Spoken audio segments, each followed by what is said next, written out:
Ya, kalau lihat marketnya, Mhm.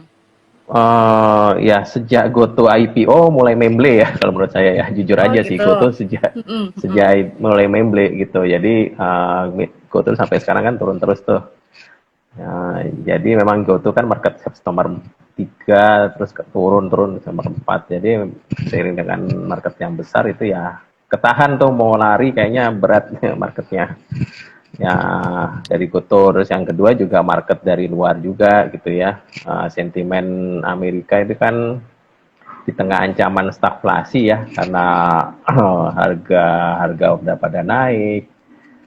Sementara ekonominya ya kelihatannya akan melambat gitu ya, dan IMF ya, kalau nggak salah kan juga sudah merevise turun tuh ekonomi global ya dari 4,4 jadi 3,6% ya ekonomi global. Jadi ya sentimen-sentimen ini yang juga memberatkan ISG juga gitu ya, karena negara-negara majunya apalagi Cina juga ada lockdown gitu ya. Jadi negara-negara ini maju juga di selain ancaman inflasi juga ancaman pelemahan ekonomi gitu ya. Jadi yang memberatkan ISG itu gitu ya. Jadi marketnya akan mix terus gitu dalam sebulan ini gitu ya. Walaupun udah mulai earning season, ya ada yang mungkin turunannya GoTo itu tertahan oleh naiknya saham-saham banking gitu ya. Banking rata-rata menguat gitu, terutama BNI itu. BNI itu udah larinya kencang sekali ya, sampai mendekati target price-nya Maybank tuh di 9.600, kemarin 9.500 kalau nggak salah. Jadi banking-banking memang menguat karena memang kinerjanya solid ya. First Q-nya udah Mhm. mulai keluar semua dari BCA, terus Bank BNI, BRI, terus PTN gitu ya. Hari ini baru Bank Mandiri sore kalau nggak salah. Jadi overall kinerja perbanking tuh bagus karena cost of fund-nya turun. Terus apa? Kedua dia punya provisinya juga turun karena masyarakat atau yang peminjam itu sudah mulai bisa membayar cicilan kembali. Jadi ya tidak perlu mencadangkan kerugian kreditnya lagi. Jadi cost of credit itu turun gitu ya. Sementara kalau dari loan growth-nya memang sudah ya lebih baik lah, better gitu ya. Karena juga Mhm. mulai ada pemulihan ekonomi juga. Kayak BRI itu 7% kalau nggak salah. Gitu ya. Jadi perbankan juga udah mulai tahun ini tuh dari loan growth-nya sudah mulai kelihatan juga bagus gitu. Oke, untuk banking bagus ya Ya, Kak ya? ya bankingnya makanya udah rally Mhm. juga ya, udah rally terus nih. BRI malah 4.800 dari target, di atas target Iya, kita tuh BRI. udah mau 5.000 ya Kak ya? Iya, BRI. iya naik terus gitu ya. Telco juga kan baru full year-nya sih keluar, tapi kelihatannya tahun ini masih akan bagus ya. Kan tahu full year-nya tumbuh 9% labanya. Minggu lalu kalau nggak salah keluar full year-nya tumbuh 19%, double digit. Ya itu masih kondisi krisis kan tahun lalu ya, apalagi tahun ini yang masyarakatnya sudah istilahnya sudah memulih apa segala, pasti aktivitas membaik, jadi orang pasti telekomunikasi juga masih akan baik, telco harusnya lebih better gitu ya. Oke, telkom. Ya saya rasa itu sih, jadi ada yang negatif dari ya sama palm oil ya, sentimen Mhm. di awal minggu ini pemerintah apa ya, Melarang ekspor ya? melarang ekspor minyak Ya. ya, RBD Olin ya, RBD Olin Mhm. itu ya curah ya, minyak curah itu dilarang diekspor. Tadinya orang berpikiran CPO juga dilarang diekspor, ternyata CPO boleh. Jadi Mhm. ini arahnya kan tunggu arahnya supaya harga minyak curah turun di level 14.000 targetnya pemerintah. Nah, memang Udah kalau mulai turun lihat sih Kak dari ya. ya harga minyak goreng di Malaysia itu di 6.300, kalau di net-netnya dikurangin pajak ekspor di $575 per ton, netnya di sekitar 12.000 tuh CPO kalau udah dipotong ya CPO-nya. Mhm. Nah, ditambah margin 10% ya hampir sama lah 14.000. Jadi ya overall ya semoga berhasil nih target menurunkan harga minyak curah di 14.000. Jadi walaupun diekspor pun harganya tinggi, sebenarnya kena pajaknya juga tinggi gitu ya. Mhm. Jadi di Semoga cepat net-net balik lah. 12 ribuan, ditambah 10% ya 14 ribuan ya. sama dengan harga minyak curah di dalam negeri gitu ya. Tapi yang saat ini kan orang kelihatannya ngelihat minyak goreng, minyak curah pun juga diekspor keluar gitu ya. Jadi memang di sana lebih tinggi tuh. Dan pajaknya memang lebih rendah gitu ya. Kalau di CPO itu di 575, kalau nggak salah yang pajak minyak curah itu di 400-an dolar. Jadi net-netnya lebih baik diekspor. Masih untung gitu lah selisihnya. Walaupun diekspor ya daripada dijual di dalam negeri, di sana lebih tinggi harga minyak curahnya tuh di 1.700 dolar. Jadi selisihnya 200 dengan harga CPO. 200 dolar ya per ton. Ya makanya pemerintah kelihatannya mau sosial isunya ini ditanganin dulu ya. Jadi ini kan bolak-balik masyarakat, terutama mahasiswa ya itu kan turun ke jalan ya, terutama kan turunkan harga minyak goreng. Jadi kelihatannya pemerintah ini concern terhadap sosial issue daripada ribut, daripada demo macam-macam, ada pertumpahan darah dan macam-macam ya kelihatannya lebih baik tenangkan dulu harga ya nanti pasti akan diekspor juga selama nanti kondisi sudah supply-nya itu sudah mencukupi gitu ya. Karena saat ini kan sebenarnya permintaan minyak goreng itu cuma sepertiganya daripada kebutuhan sebenarnya. Overall tuh tahu-tahu hilang ya, karena hilang itu kan diekspor gitu ya. Jadi ya untuk Bukan ditimbun menutupi ya, Pak? itu ya diekspor. Ditimbun Diekspor ya. ngapain ditimbun? Makanya, Pak. Diekspor. Orang Selisihnya jauh spekulasi sama minyak dalam goreng. negeri ya. Ya. Ya kan di sini 14.000, di sana harganya 1.700 dolar ya, ditambah 200 sekitar berapa ya? Ya mungkin ada selisih sekitar 14.000. Ya 3.000-an lah. Jadi lumayan lah ada selisih 17.000, 3.000 dolar per ton. Per kilo gitu ya, lumayan gitu kan selisihnya. Jadi ya dia ekspor lah. Tambah pemerintah kan akhirnya susah juga mau dipakai subsidi BLT, nggak jalan juga. Saya sempat survei itu ke tukang gorengan gitu, dapat Oh nggak iya. BLT gorengan? Nggak ada, mereka nggak dapat BLT gorengan. Katanya ada dapat 100.000, nggak ada. Mereka bayar harga pasar gitu. Ya akhirnya mau nggak mau mereka naikin harga jual kan, jadinya ujung-ujungnya ya masyarakat membeli lebih mahal gorengannya. Itu kan, itu Oke. jadi BLT nggak jalan gitu kan, BLT nggak jalan. Yang jalan tuh BLT yang tunai gitu ya. Ya tapi kan orang-orang tertentu yang dapat ya BLT yang tunai yang 500 Purwakarta ya, ribu. Pak ya. Hanya orang-orang yang memang kelas ya miskin lah ya, kategori miskin tuh dapat 500 ribu. Dan itu memang disurvei sendiri dari kelurahan masing-masing gitu ya. Jadi ya nggak semua dapat. Jadi ya tetap masyarakat menghadapi tekanan harga minyak ini yang mahal. Oke. Jadi ya itu Pak, tadi ngomongin, ujung-ujungnya sebenarnya ya. social issue. Oke. Tadi ngomongin GoTo dan juga Buka, ada prospeknya nggak sih Pak kedua saham itu? Kalau dari sisi GoTo sebenarnya fundamental. bagus ya. Kemarin sempat juga lihat ada upaya-upaya untuk menekan biaya supaya dia bisa menekan ruginya lah istilahnya gitu kan. Ya. Ya salah satunya biaya-biaya apa sih kalau nggak salah iklan dia pakai apa kayak cashback, katanya ada GoCoin ya, sekarang ada GoCoin tuh. Iya. Jadi kalau kamu belanja di Topet nanti ada poin-poin tuh. Nah, GoCoin itu bisa diuangkan untuk mengurangi pembelian lah ya. Jadi kayak cashback lah ya. Ya, Jadi arahnya ke situ. ya. Itu kan nggak perlu iklan tapi istilahnya itu ada potongan lah ya di situ. Jadi dia akan ngurangin juga biaya iklan. Jadi arahnya tuh dia mau upaya untuk efisiensi lah ke depannya supaya bakar uangnya nggak terlalu banyak-banyak amat. Tapi tetap rugi gitu ya. Ke depannya tuh masih rugi. Terus ya mau tax rate-nya itu juga mau digedein, berbagai upaya supaya tax rate-nya itu gede ya.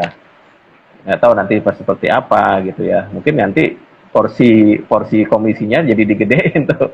Tax rate itu kan kayak komisi yang diterima dari si vendornya dia, misalkan dari si drivernya atau si penjual makanan, dia dikena charge tuh berapa persen dari dia jual makanan. Nah itu namanya tax rate gitu. Ya katanya mau digedein. Ya nanti komisinya akan digedein ya, tentunya akan income-nya di gross revenue-nya akan besar.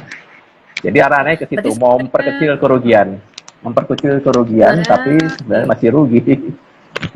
sebenarnya company-nya perusahaannya bagus, cuman memang masih perlu waktu lah ya Pak ya untuk dia kelihatan Mahal gitu kinerjanya ya. Menurut gitu. saya mahal, mahal, mahal. Mahal.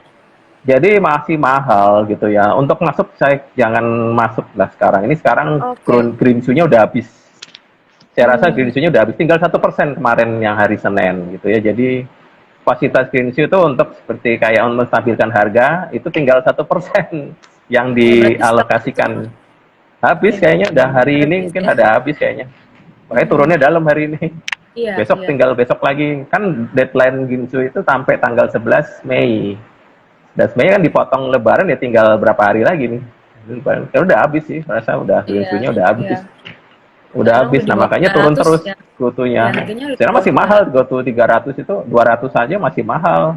Oke, iya. Waktu 300 Iya. IPO itu 300 itu price to sales-nya 100 kali. Itu berkali-kali lipat dibanding harga price to sales-nya Buka sama Oke. Shopee kan. Nah, jadi Berarti ya, betul ya arahnya merekomend. dalam. Saya rasa ya, turun terus dan arahnya dalam. Kayak mungkin model kayak Buka. Ya, Kalau buka sekarang saya rasa gimana Pak? Shopee juga sama ya. Kalau buka sekarang gimana? Sama, Buka masih saya rasa sih udah mulai murah tapi ya tetap masih masih mahal ya istilahnya bukan masih mahal ya udah murah tapi masih rugi gitu jadi ya orang juga ngapain beli perusahaan rugi sekarang ini orang concernnya kan yang ada cash flow-nya perusahaan yang numpuk cash flow yang ada cash flow di depan mata ya apa komoditas kalau perusahaan-perusahaan ini kan bakar uang ya cash flow-nya negatif terus gitu kan perusahaan-perusahaan yang bakar uang ya lagi nggak diminatin lah orang kemarin yang ya, apalagi suku bunga mau naik lagi jadi ya nggak menarik lah. kemarin tuh ada juga Pak saham yang baru IPO yang rame juga kalau nggak salah itu WIRG ya Pak yang naiknya itu setelah IPO kenceng banget. Lumayan Wah fantastis. itu juga udah Nah, goreng nih kayaknya. iya Memang dia itu bagus ya metaverse ya. Saya pernah ya yang bisnisnya punya tuh apa orang sih Pak? Indonesia. Yang Mm-mm. punya orang Indonesia, dia punya berapa license yang diakui di luar negeri, metaverse Indonesia lah. Jadi mau kerjasama dengan Alpha, dengan apa istilahnya avatarnya ya avatarnya itu Hmm. mau Indonesia itu dia ikonnya gitu ya avatarnya Indonesia jadi harus pakai kacamata mau belanja itu bisa lihat avatar lagi dalam kacamata itulah gitu lah Oh, oke. istilahnya Canggih ya Pak canggih ya? lah jadi kayak tiga Mm. dimensi dan kita Ya. bisa belanja tiga dimensi dalam kacamata itu lah gitulah intinya kayak gitu nah dia punya beberapa license untuk itu untuk ada 5 license yang diakui di dunia ya memang bagus gitu ya tapi ya dan dia profit lah ya dia nggak bakar uang kan dia kan memang bisnisnya kan bukan kayak e-commerce ya dia by project ya kalau rugi ya ngapain dia jalan gitu projectnya ya jadi terlalu Berarti rally sih saya nggak ngerti juga itu udah rally masih juga harus lihat dulu ya. iya udah rally banget jadi mesti lihat juga realisasi laba kedepannya juga kita nggak tahu Ya. nih ini masih udah rally-rally tapi ya kita nggak tahu dia mereka nggak bikin analyst meeting atau apa public expose atau apa nggak Iya pernah sih. ada Betul. tapi saya ya lihat-lihat aja di YouTube gitu ya masalah itu kok apa sih perusahaan apa sih memang bagus gitu ya metaverse ya. Lagi tren kan metaverse itu kan tapi ya Iya, sekarang keren. ujung-ujungnya kan ya berapa sih pasarnya gitu ya paling kota-kota besar masa harga ini kan kacamata yang metaverse itu kan mahal gitu ya yang 10 juta 5 jutaan kalau nggak salah ya yang Ya, punyanya belum untuk Facebook ya semua kalau salah kalangan lah ya, Pak, ya produknya. kan nggak semua bisa Ya, menjangkau ya betul. jadi ya marketnya juga terbatas ya apalagi di kampung-kampung ngapain Ya, oke Pak. Nah, ya kalau untuk sekarang kan udah mulai arus mudik nih Pak ya. Tadi saya lihat tuh beberapa ada yang udah mulai mudik, jalanan udah macet. Apakah ini pertanda emiten infrastruktur ini rekomen Pak? ya bagus ya ekonomi membaik ya bagus Hmm. ya udah jalanan macet Jakarta kereta Mm-mm. itu orang kalau mau naik kereta dari Tanah Abang itu kumpul sama orang yang pulang kampung sama orang yang pulang belanja ada dua penuh kereta Semua kalangan ada di belanja Tanah mau Abang. iya ada yang pulang kampung ke arah Merak tuh Hmm. sama yang mau pulang dari belanja, jadi penuh banget kereta. Jadi melihat di sini artinya apa, ini masyarakat ini sudah, pertama ya Udah mobilitas sudah produktif mulai ya? dibuka, yang kedua Hmm. daya beli masyarakat ya memang sudah membaik lah ya. Oke. Jadi bisa jadi GDP kita nih better, bisa 7% lagi kayak dulu kan, waktu kondisi kuartal 2 tahun lalu kan 7% ya growth-nya ya. Iya. Ya, saya nggak tahu, saya bukan ekonomis, tapi ngelihat animo masyarakat yang luar biasa, mobilitas yang tinggi ini, bisa jadi 7% GDP kita. Tapi saya bukan ekonomis, jadi saya nggak bisa meramal itu. Tapi bagus banget itu untuk pertumbuhan GDP kita. Oke. Oke. Pak, kalau saya penasaran aja sih, ini juga kemarin lumayan rame sahamnya adalah ADMR. Itu apakah juga emang fundamentalnya baik, Pak, untuk di Apa? jangka panjang? Ada ADMR, apa? Adaro Mineral. Oh, itu mah udah rally duluan dari awal tahun. Tapi itu kalau misalnya kita Udah long term bagus ya perusahaannya memang oke. ya bagus, tapi udah rally duluan. Jadi ya kita Ya, agak takutnya ini ya apa ya udah pas kita beli turun gitu ya. Jadi emang dia udah rally duluan. udah Dari mahal harga ya. 100 kan itu. Udah di harga Iya. 100 kan itu, udah 10 kali lipat, udahlah ngeri lah. Ya mending yang Adaro-nya aja gitu kan. Iya. Harganya juga belum naik Adaro 10 kali lipat kan jangka gitu kan. Adaro jangka panjang masih bagus Ya ya, Pak ya? bagus lah. Mm-mm. Ya bagus lah dengan harga coolnya bagus. Mm-mm. Oke. Satu lagi Pak dari saya. Kita tuh sering dengar istilah sell in May and go away. Itu mitos atau fakta, Pak?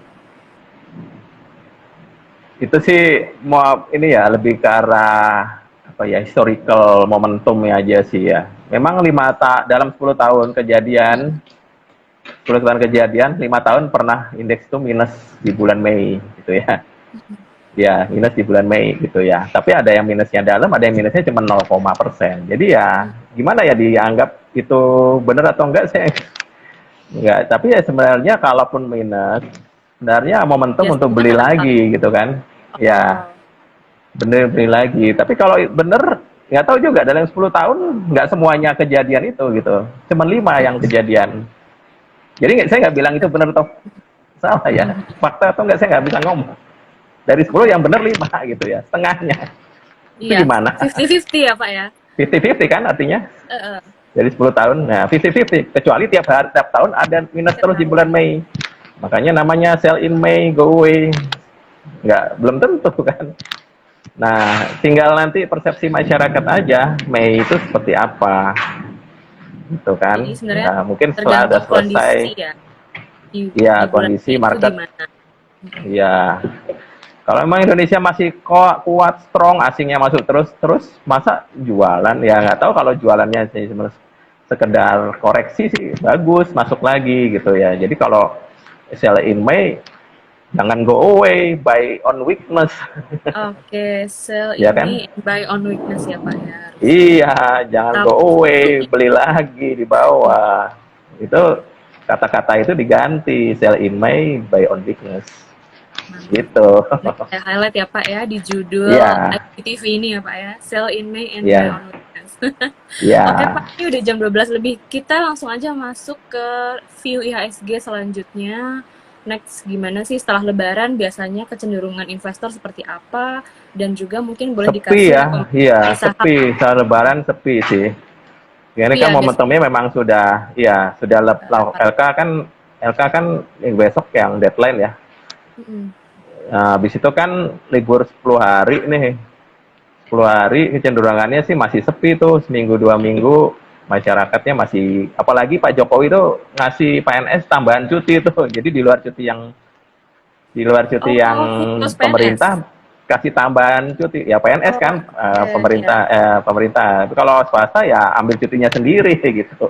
Jadi ini memang masyarakat yang 2 tahun nggak cuti dikasih cuti, ya artinya ya nggak masalah gitu cuti kan. Jadi artinya marketnya juga masih akan mix aja sih menurut saya, akan ya pun minus pun ya momentum sell in May bisa dimasukkan, tapi buy and weakness gitu. Jadi Kan bentar lagi ini bulan Mei. walaupun minus tapi bukan berarti jelek ya Pak ya. Mungkin hanya Marketnya jelek, karena iya. iya Apalagi bukan nanti kan berarti jelek ya. tanggal 2, iya. Tanggal 2 kan mau ini FOMC The Fed. Kita pas Yes. libur tuh. Ya, Mm-mm. kan takutnya marketnya juga apa ya, volatile di Amerika. Nah, kita kan biasanya suka legat tuh. Kalau Amerikanya Ya, ambruk, nanti kita ikut-ikutan tuh pas marketnya buka. Biasanya gitu. Marketnya kebetulan dua kita tiga libur ya Pak persen ya. Amerika. Nah, kita libur ya, kita ketinggalan untuk turunnya. Mm-mm. Tapi sebenarnya kita sebenarnya bagus gitu. Artinya memang harus Amerika harus dinaikkan suku bunganya karena memang yieldnya negatif, inflasinya kan tinggi. Nah, yang kedua kita tinggal dibayangin inflasi yang tinggi, nanti tinggal BI. BI bagaimana pemerintah katanya mau naikin pertalite. Nah, itu dia juga tuh mungkin uh, marketnya agak concern ke situ juga ya mengenai kenaikan pertalite ini. Mm-mm. Ya, tapi sebenarnya momentum itu kan untuk bagus untuk APBN kita supaya tidak defisit apa subsidinya makin besar. Jadi Oke. obligasinya makan makan jeblok lagi. Pasar obligasi ya, bukan equity. Pasar obligasi karena dia memfaktorkan inflasi yang lebih tinggi. Mm-mm. Ya, jadi Oke, pasar obligasi masuk ini ke rekomendasi Pak. masih sales. Kenapa? Ya, jadi Mungkin pasar kita bisa obligasi ini masuk ke pada rekomendasi. sell. Rekomendasi Oh ya, rekomendasi ya second liner aja sih. Second liner bisa diambil tuh second line. dikolek-kolek. Sejasa Marga, MAPI. MAPI pasti bagus lah. Ini orang pada mobilitas kayak begini mah. Orang pada belanja semua, MAPI mah bagus sih. Gak usah. Orang Mudik apalagi entah yang ke rest daerah-daerah area juga pada belanja. beli. MAPI Ya. bagus ya. Mm-mm. Ya, second liner. Kalau oh ya Banking-banking itu Pak, BJBR keluar gitu ya. kalau retail selain MAPI kemarin itu sempat lihat eh, Elon Musk ketemu sama Pak Luhut ya Pak ya. Dikasih Apa? permen kopi. Sempet Oh, lihat ya. Mayora. Ya Mayora tuh gimana Pak? Bagus nggak sih Ya Pak? ekspornya emang kuat sih. Ya Mayor juga akan diuntungkan. Cuman masalahnya kan di cost serapa naik ya, costnya naik kan. Dia kan sekarang kan Mm-mm-mm. dari gula naik, terigu naik kan. Itu kan bahan bakunya sektor konsumer lah ya. Iya. Nah katanya Mayora itu mau naikin 10% doang tahun ini. Karena costnya kan naiknya lebih dari 10%. Jadi saya rasa marginnya masih akan turun. Tapi demand overall sih masih akan ada gitu ya. Apalagi kan dia punya brand yang kuat gitu ya. Iya. Jadi margin Iya. akan turun tapi demandnya masih kuat gitu ya. Dia kan ada permen, ada beng-beng, dari apa ya, macam-macam. Ada air Ada mineral, itu air putih iya sih. ada Terus snack-snack dia gitu. kue-kue, snack-snack gitu Iya. ya. Ya itu kan juga coklat-coklat, ada pemanisnya, ada gula naik kan. Mm-mm. Gula 17.000 tuh di Indomaret.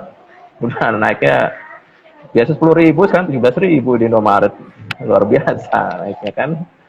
Sementara dia Oke. naikin harga jual cuma 10% katanya tahun ini. Jadi pasti marginnya turun. Ya kita masih buy sih untuk analis kita masih suka sih. Kita untuk Mayora tuh buy. Oke. Kalau banking tadi dari kita, analis kita ada saham pilihannya nggak Pak? Ya kita mulai ke yang second liner tuh Bank BJB. Second liner. BJB itu Bank BJB. ya NPL-nya paling rendah, bagus. Mm-mm. Juga growing-nya juga bagus. Ya segmennya ya lebih apa ya, lebih terkonsentrasi gitu ya. Iya. Ya menarik Oke, sih berarti BJB, tadi ada targetnya di 2000-an. oke. Second liner ya Pak ya, Jasa Marga, MAPI, Mayora juga tadi masih oke. Terus Bank BJB ya Pak ya. Ya.